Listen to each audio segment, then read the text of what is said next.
বৈশ্বিক এই সংকটের প্রেক্ষাপটে আমাদের দেশে যে তেল সংকট চলতেছে, ঠাকুরগাঁও প্রশাসন এই তেল সংকট মোকাবেলায় আমরা বিভিন্ন ধরনের পদক্ষেপ গ্রহণ করছি। এরই অংশ হিসেবে আজ আমরা গাড়ির বৈধ কাগজপত্র চেকিং করতেছি। যেসব গাড়ির বৈধ কাগজপত্র পাওয়া যাচ্ছে না সেগুলো আমরা আটক করতেছি এবং তাদের বৈধ কাগজপত্র না করা পর্যন্ত আমরা গাড়িটা আটক রাখবো।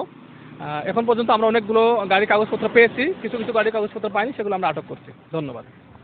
স্যার, ঠাকুরগাঁও যে মানে এটা তো আমাদের এখন জাতীয় সংকট, এই সংকট মোকাবেলায় ঠাকুরগাঁয়ে আর কি পদক্ষেপ গ্রহণ করা? এটা আসলে এখন বৈশ্বিক সংকট হয়ে গেছে, জাতীয় সংকট আর নাই। যেহেতু যুদ্ধ চলতেছে অন্য দেশে, তার প্রভাব আমাদের দেশে পড়ছে, বৈশ্বিক প্রভাব।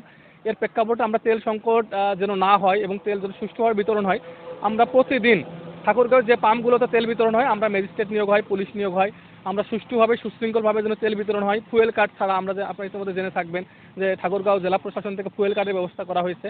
ফুয়েল কার্ড ছাড়া কেউ যেন তেল নিতে না পারে আমরা সেই পদক্ষেপ নিয়েছি এবং একই সাথে তেলের সংকট দূর করার জন্য আমরা জাতীয় সরকারের সাথে প্রশাসন যোগাযোগ করে আমরা তেলের সাপ্লাই বৃদ্ধি করার চেষ্টা করতেছি এবং একই সাথে আমরা বৈধ কাগজপত্র চেক করে ব্যবস্থা নিচ্ছি। ধন্যবাদ।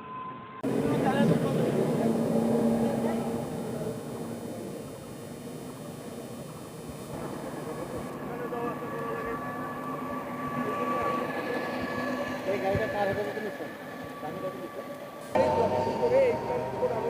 বেশি